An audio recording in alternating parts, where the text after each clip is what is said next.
Hello students, welcome to Family Systems lecture number 5. We've gone through almost 5 of these and it's been quite some journey. I can imagine that you're probably pulling your hair out right now. Well, thanks for bearing with me.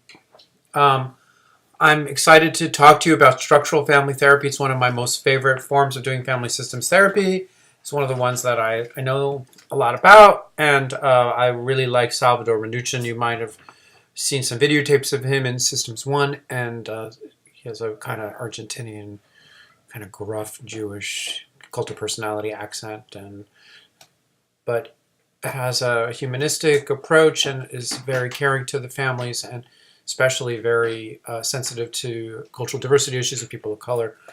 The structural family therapist is very concerned about structure and how structure is managed in a functional way or in a dysfunctional way. The notion of hierarchy, hierarchy in this case is actually good, especially if everyone agrees with it and it works. For example, like I'm the teacher and I'm in charge, but I power share, and ideally that kind of situation should take place in families too. And also the notion of boundaries, that boundaries, rigid boundaries, diffuse boundaries, the kinds of boundaries that we have in families. You'll see when you see families, it's so obvious that no one's ever sat down with anyone and talked to them about boundaries. So much of what we do is really adjusting for massive familial neglect and dysfunction, and we're just really, in a way, providing a healing and holistic approach that's been so sorely missing. And even in the most well-intentioned of families, they just really haven't had good education. And by that, I don't mean going to college. I mean education about functional family patterns. So you'll see on page 125, she calls it the juice, which is what you really need to know, boundaries or rules of relating. A nice discussion of clear boundaries, a nice discussion of enmeshment or diffuse boundaries. I'm sure we're all familiar with that. By the way, if you hear any noises, those are my 2 cats, and they like to play. So, and they also get jealous. So that might be what you're hearing in the background. And also the notion of rigid boundaries or disengagement. Very important in structural family therapy is the notion of enactments, which is that we see the thing actually happening in front of us. So that's sometimes hard because as the family therapist, you're working in a particular mode, you're following a line of thought, or you're working with circular questioning, or you're working with reframing, and boom, something happens smack dab right in your face. So you are invited to kind of interrupt or bracket what you're doing and to take a look at what's actually happening in the room. Someone acts in a codependent way when someone starts to cry and they put their arms around them and they're suffocating them, or someone almost does a dismissive gesture, or there's a big explosion of anger, or whatever it is. It's just great and sometimes it's the therapist is somewhat dissociated or focused on a particular action and may miss the enactment. A lot of discussion on page 127 about different kinds of enactments, ones that happen voluntarily, ones that happen because it's being elicited. Very important in structural family therapy is the notion of joining. You're not taught necessarily to join in process 1. You're taught to kind of be more Rogerian, which is kind of almost in a way a slightly detached, kind of Eurocentric kind of boundary position to have with a couple of the family or the individual. But in structural family therapy, you're invited to get right into the soup and talk the talk without being condescending or patronizing, which is no easy task of the family itself. Therapeutic spontaneity, going with the flow. Therapist's use of self, very important to try to, say, this is what I'm feeling right now. This is what it's like for me. I'm feeling some anxiety come up right now. Some of my own issues are coming up. It's okay as a family systems therapist to be a processor, a regulation of affect processor, and to show the family how you're doing that. The notion of subsystems is very important. Their family organizes itself in a variety of different subsystems. The parental subsystem, the sibling subsystem, the friend subsystem, the grandparent subsystem, and you'll find that coalitions happen vis-a-vis subsystems. And one of your goals in assessing is to see if there are coalitions happening between subsystems, because ideally the subsystems should be sovereign. So let's say, for example, the sibling subsystem could act out in a parental way, and you want to watch out for that. And then the good discussion on page 131 of cross-generational coalitions, a nice discussion on page 131 of different ways of considering hierarchy, effective hierarchy, insufficient hierarchy, excessive hierarchy, which is great. And then some of the tasks that you would do in therapy, enactments and modifying interactions when you see them happening right in front of you. For example, you might say, maybe it's okay to let her have her feelings. I noticed that what's happening right now. I noticed that your partner's crying and you're giving them a hug, and let's talk about this. Let's talk about what might be happening, because it looks to me that your partner's giving you a cue that they feel somehow encroached upon. Very hard to do, because some of these system patterns are so kind of icky and sticky and wicky, and the people aren't getting each other's cues. So when you bring it up, sometimes people can get hurt, but you're there to help them with their pain and to help them process. Systemic reframing, again, we discussed it a lot with the MRI and the Milan schools of and Minuchin does a lot. She's a bad daughter, but she's a good sister when the, daughter is taking the heat away from the two brothers, let's say. The importance of boundary making, and can't emphasize enough how the art of doing family therapy is the art of boundary making. Sometimes it's a little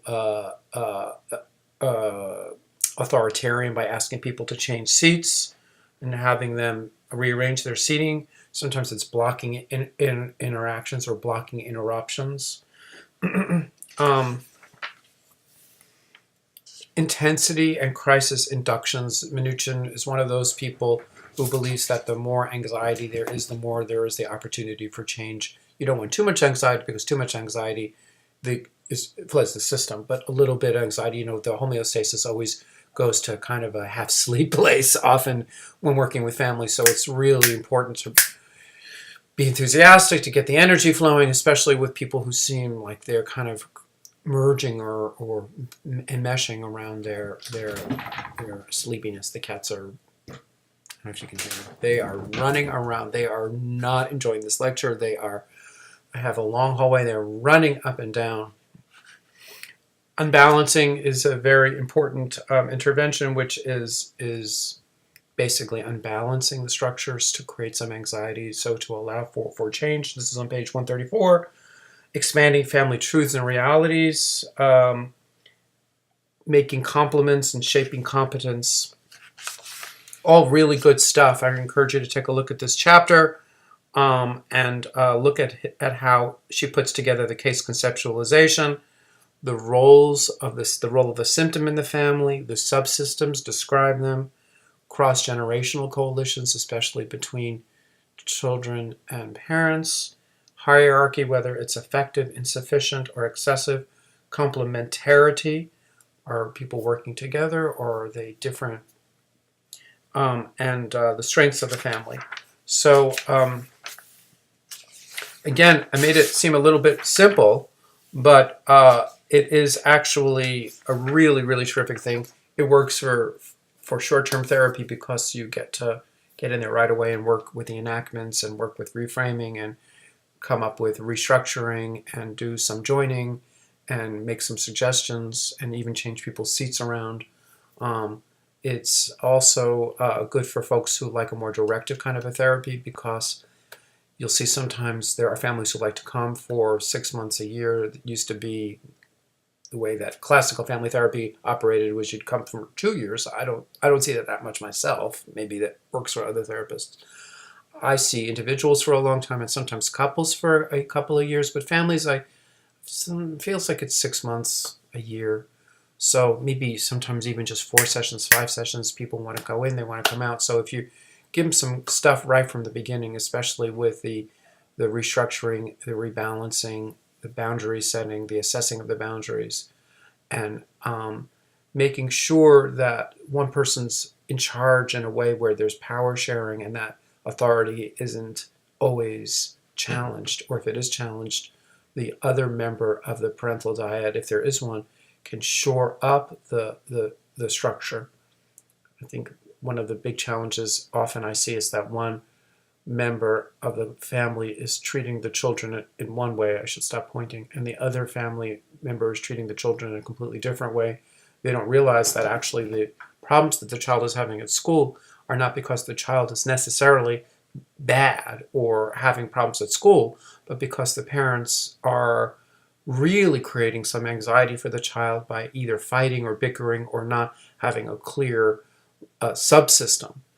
And once actually, and it almost feels like it's magic, once you fix the subsystem or address or bring consciousness to the subsystem, it seems to me, and I think you'll see for yourself, the symptoms in the child begin to alleviate. Again, a big systems issue is that sometimes children become the symptom bearers because they're so vulnerable, they're so needy, and they'll say, yeah, if this helps the family, I'll take on the symptomology if that brings you guys together, or if it creates some bonding where there isn't bonding. So if you can get the more responsible members of the family to get a little bit more responsible, and sometimes it's easier to say this is for the child, and it's harder for them to do it for themselves because there's so much money built up in the bidder bank. But if they can do it for the kids, then there's some incentive.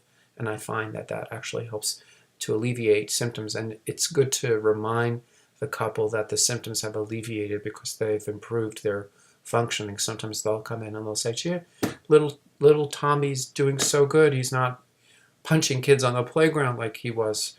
And you'll say, I wonder if that's because you and Sam are resolving your problems differently.